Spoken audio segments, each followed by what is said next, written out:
புன்னகை CO 18009 பார்த்திங்கன்னா 8 கான் வெட்டிருக்காங்க. இடையில நம்ம இதில் வேர்க்கடலை போட்டிருந்தோம். வேர்க்கடலை எடுத்துகிட்டு கரும்பை நல்லா கிளப்ப முடிஞ்சுது. அந்தாண்ட 832 திசு வளர்ப்பு இருக்குது. இதில் இப்போ ஒரு 10,000 முள் கொடுத்துருக்கோம் சோழத்தரம் ST ராஜவேலுக்கு. இதில் 832 திசு வளர்ப்பில் 2000 புல் வெட்டிருக்காங்க. இது புன்னகை மீதி இருக்குது. ரொம்ப இளங்கரும்பாக இருக்குது. சாஞ்சதால் வேறு விழுந்துருன்ட்டு நம்ம இப்போ வெட்டி கொடுத்துட்ருக்கோம்.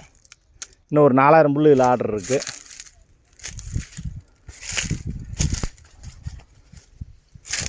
பார்த்திங்கன்னா 1 2 3 4 5 6 7 8 9 10 11 12 13 14 கணுவு தான் இருக்குங்க. கரும்பு நல்லா இருக்கானா.